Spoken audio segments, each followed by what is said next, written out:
Hey creative friends. Oh, it's a beautiful Sunday afternoon. I hope it's nice where you are in your part of the world. Just wanted to show you a quick project I'm working on today. Just another kind of Earth Day project as we wrap up Earth Week.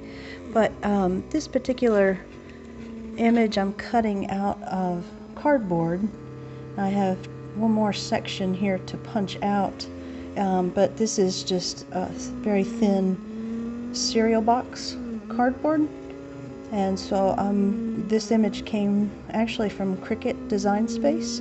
I have access, Cricut access, and so I got this image and manipulated it a little bit, added the outer circle and took it to Inkscape so that I could create the .nc file, and that's what's cutting out here. So I'm going to have 2 layers of the cardboard, and I'm going to attempt to do a faux stained glass look.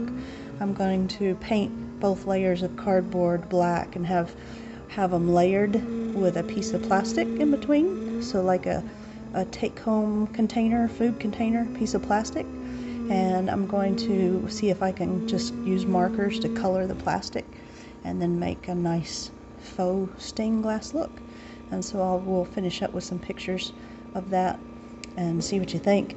A great way, you guys know, of course, I use cardboard all the time. It's plentiful and relatively inexpensive because you have it laying around already. And so perfect Earth Day project just to use up some of the things that would go into the recycle bin. But thanks so much for watching, and if you missed my last video, I am just so excited. It was a little bit different because I talked about smart home devices and a service that I use called If This Then That. And so I had an entry for a daily contest that they were doing for Earth Day, and I was one of the daily winners, and I'm so excited. And so If This Then That has planted 100 trees in my name, and I get access to If This Then That Pro for a year.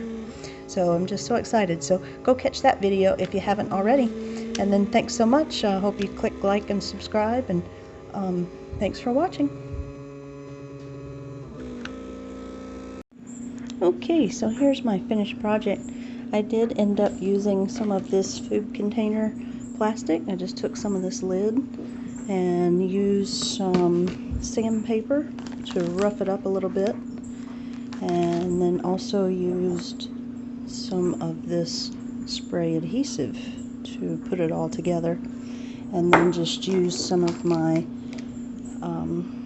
Tombow markers on the rough side of the plastic, and I just used my Posca pen for acrylic black ink on the cardboard. So, and I think it turned out pretty nice. It's a subtle blue and green, but it's very pretty. Thanks so much for watching.